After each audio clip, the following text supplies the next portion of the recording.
हामीले राखेको काउलीको बिरुवा चाहिँ हल्का सुक्खा भएछ। आज बेलुका पख चाहिँ नि यसलाई मिलाएर पानी हालिदिन्छु म चाहिँ नि। सो आज भने चाहिँ नि म सुन्तलालाई चाहिँ नि मल्चिङ गर्न हिँडेको। लगभग 6 महिना अगाडि रोपेको थिएँ। मल्चिङ प्लास्टिक चाहिँ यहाँनिर भएको कारणले चाहिँ नि मैले मल्चिङ प्लास्टिक लिन आएको। सो तपाईँहरूलाई चाहिँ नि मल्चिङ प्लास्टिक लिएर गएर सुन्तला रोपेको ठाउँनिर गएर भेट्छु है त। बिहान चाहिँ मैले गोड्दिएको थिएँ कि कस्तो भएको छ वहीँ गएर हेरौँ है त guys. Look at this guys, look at this. बिहान भर्खर मैले चाहिँ नि यो टक्क गरेर गहुँत हाल्दै थिएँ। यस्तो बवाल देखेको नि। अनि अहिले पानी परेको भएर चाहिँ नि यो हल्का कमाउने हो क्या माटोहरू। अनि अहिले मल्चिङ गरिदियो भनेदेखि त कस्तो बवाल देखिन्छ। 5वटा बोट रोपेको थिएँ। अनि यो चाहिँ हल्का अग्लो भएको हो कि जस्तो मलाई अनुभव हो। अब रोप्नेहरू चाहिँ नि म एकदम सानो अलिकति हाइट कम पार्छु। अनि हिजो बेलुका अफ क्यामेरामा आएर एउटा दुईटा अनि यहाँ माथि 4वटा खाडलहरू पारेको थिएँ सुन्तला अझै रोप्नको लागि। योपालि म कम्तीमा नि 20 देखि 30 बोट चाहिँ नि सुन्तला र मुन्तला गरेर रोप्छु भन्ने प्लानमा छु। लेट्स सी के हुन्छ। यिनीहरूको बिउहरू चाहिँ यस्तो मजाले सरेको छ है। लेट्स स्टार्ट द मल्चिङ है त गाइस। उता लिएर आइसक्यो मल्चिङ प्लास्टिक। अब अलिकति पत्कर खोजेर ल्याउनु पर्लामा चाहिँ यहीँनिर अम्बाको उस छ। त्यही अम्बाको पत्कर अलिकति खोजेर ल्याउँछु। अनि यहाँ साइडमा यसको बलमा हालिदियो भनेदेखि चाहिँ झारहरू एकदम थोरै उम्रिन्छ नि त guys. Let's enjoy the video.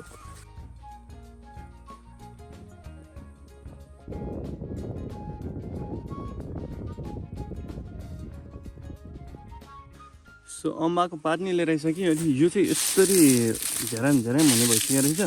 यस्तो गर्दाखेरि चाहिँ यसमा चाहिँ नि यसरी सुँग्दाखेरि अम्बाकै बास्ना आउनु रहेछ। कस्तो खालको भनेर है खतरा दामी बास्ना आउनु रहेछ। यसको स्मेल मलाई मन पर्यो।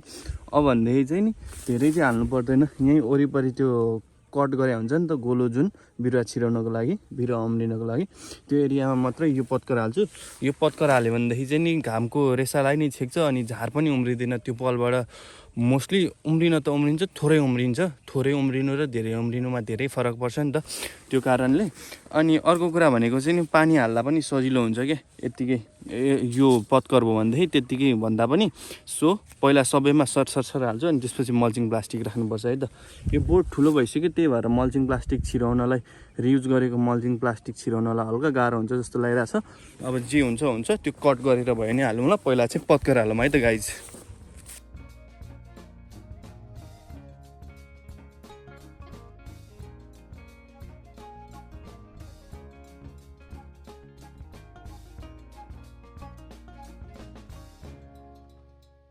चाहिँ एउटा बिरुवामा चाहिँ नि यसरी टक्क लाएर चाहिँ नि मजाको लेयर गरिदिनु। क्रस गर्नु यो क्रन्ची टाइपको भएकोले चाहिँ नि होइन यसरी मेस गरेर मात्रै हालिदिएँ मैले। क्यारेक जाने भएको कारणले टक्क दामी बनेको छ खानलाई त होइन। अब भने चाहिँ नि मल्चिङ प्लास्टिक मैले काटेर नि ठिक्कको बनाइसकेँ। अब टक्क लाएर हालौँ है त कसरी हाल्न मिल्छ। Let's start the movie.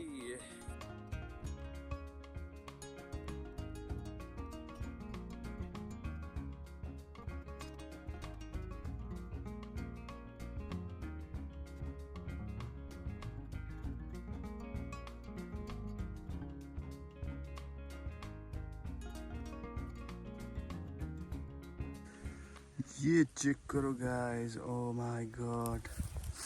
अब त यसमा घाँसहरू उम्रिने त नो चान्स। अस्ति नपालि चाहिँ नि ट्रान्सप्यारेन्टवालाबाट गरेको थियो त्यो कारणले चाहिँ नि घाँसहरू उम्रेर दिक्कत दिन्थ्यो भनेदेखि अब भने चाहिँ मल्चिङ प्लास्टिकले गरेको छ त्यही भएर धेरै दिक्कत दिँदैन भन्ने कुरा चाहिँ मलाई लाग्छ। अब पानी पऱ्यो भनेदेखि चाहिँ एकदम गजब। त्यही पनि आज अथवा भोलि ल्याएर चाहिँ नि म पानी पनि हालिदिन्छु।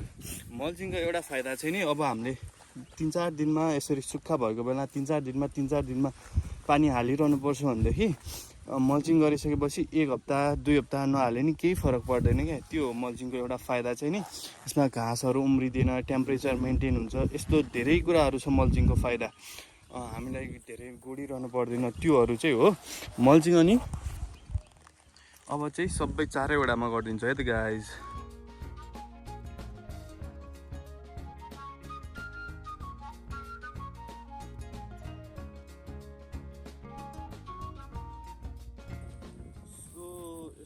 गरेर चाहिँ 3टा हामीले चाहिँ मल्चिङ गरिसक्यौँ व्हाइट त सुन्तला बोट।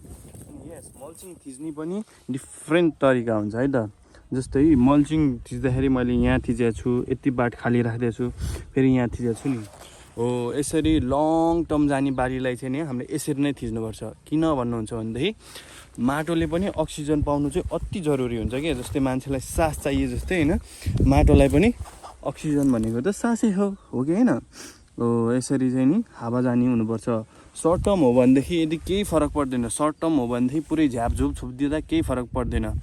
लङ टर्म यदि अब हामी त यो मल हाल्नेखेर मात्रै निकाल्छौँ नि, यो निकाल्न नि निकाल्दैनौँ हामीले, मल साइडबाट हालिदिन्छौँ नि हो। यसलाई चाहिँ नि अक्सिजन चाहिन्छ क्या यो माटोलाई चाहिँ नि, त्यो कारण हो। अनि अर्को कुरा भनेको चाहिँ नि हामीले मल्चिङ गर्दाखेरि यो प्लास्टिक छ नि टिनिक्कै तन्काउनुपर्छ। यो अलिकति लुज हो भनेदेखि यो हावाले फेर गरेर चाहिँ नि यो प्लास्टिकहरू बिगारिदिने च्यातिदिने गर्छ। त्यही भएर टिनिक्क तन्कायो भने चाहिँ नि हावा पनि पास सर हुन्छ नि त। त्यो कारणले चाहिँ नि टिनिक्क नै बनाइदिनुपर्छ। सो अब दुइटा माग्छ, दुइटा गरौँ है त गाइज।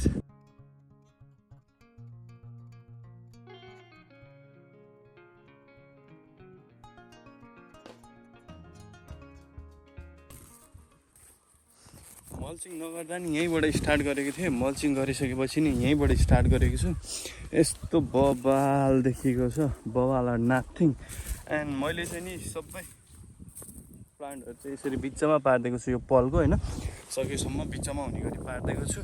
अब आई डोन्ट नो किन, बट यो पार्नु चाहिँ पर्छ, त्यो चाहिँ मलाई थाहा छ।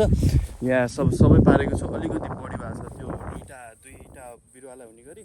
योपालि अब यहाँ माथिहरू सार्दाखेरि चाहिँ नि हाल्नुपर्छ। त्यही भएर म त्यसलाई यहीँ छोडेर जान्छु। अनि ऐना आउँदाखेरि मैले गौतहरू पनि ल्याएको छु। अब सुन्तलाहरू हाल्नको लागि कम्पोस्ट मल गौत हाल्यो भने त एकदम बवाल हुन्छ नि त। त्यही भएर अब भने चाहिँ नेक्स्ट मोमेन्टमा भेट्नुपर्छ। अहिलेको लागि चाहिँ see you guys in the next moment, stay tune.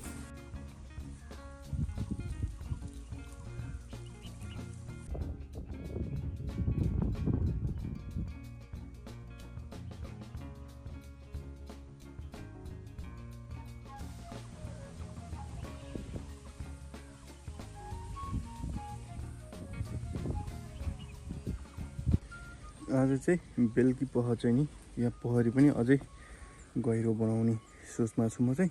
माछा हेर्नु गाइस, माछा अहिले अलिकति क्लियर छ। अहिले हेरौँ है त माछा पनि त्यहाँ पर गएर बस्या।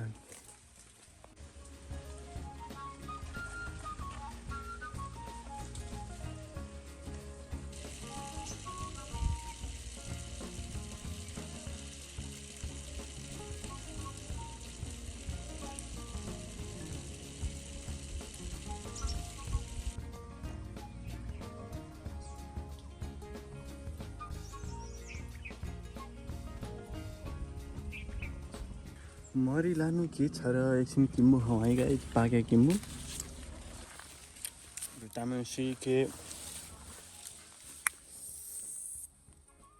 क्याल्सियम फाइबर भएको कुरा, आइरन भएको कुरा खाऊँ न।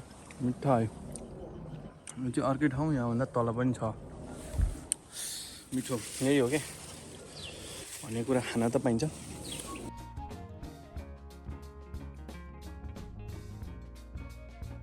अलराइट फ्रेन्ड्स, म चाहिँ नि यो पोखरीको गहिराई बढाउनको लागि आइसकेँ। खाजाहरू खाएर फ्रेस चाहिँ भएको छैन, त्यहाँ एउटा सामान आएको भए त सामान निकाल्नको लागि चाहिँ होइन म गएको है। अरू भनेको चाहिँ नि अब पोखरा सफा गरौँ है त। पोखरी सफा गरौँ। चिसो छ, पानी पलस छ, चिसो हावा चलिन्छ। चैत बैशाख यस्तो जाडो गाई चाहिँ गाह्रो। अब उतापट्टि छाया पनि आइसक्यो। अब लगभग 100 बाल्टिन जस्तो फाल्छु म। यहाँ यसरी माटो छ, पानी चाहिँ यस्तो माछाले होला यस्तो बनाएको छ। जाडो गाई जाडो। अब टक्क ल काम सुरु गरौँ है त गाइज।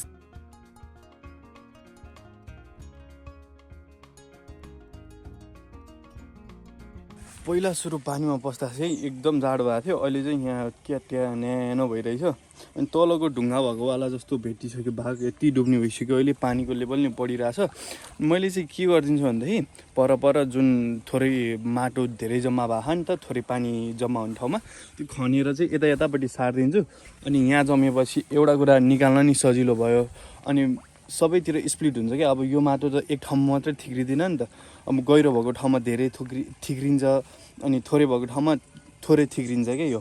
अनि त्यो कारणले चाहिँ मैले खन्ने गरेको छु। मौसम क्वाइट यस्तो छ, आज यही काम सक्नु पर्ला। लगभग मैले सफा गरेदेखि लगभग 300-400 लिटर त जम्मा हुने बढी बनाइसकेँ यो पोखरीलाई। लगभग 200 बाल्टिन माटो जम्मा भएको छ कि यहाँको लेभल बढाउँछु अरूभन्दा पनि।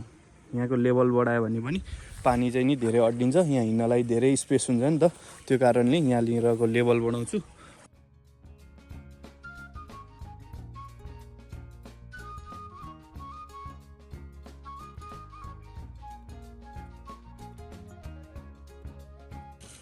ल अहिलेलाई चाहिँ यो लोकेसनबाट बाई बाई। अब अर्को लोकेसनमा गएर भेट्नुपर्छ है त।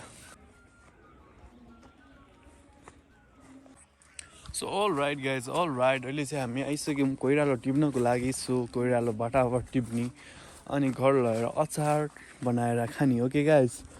ल टिप्न सुरु गरौँ है त। अब रुख चढ्दाखेरि चाहिँ भिडियो बनाउँदिनँ, यहीँ तल टाइम स्ल्याप इन्जोय गर्नु होला तपाईँहरू।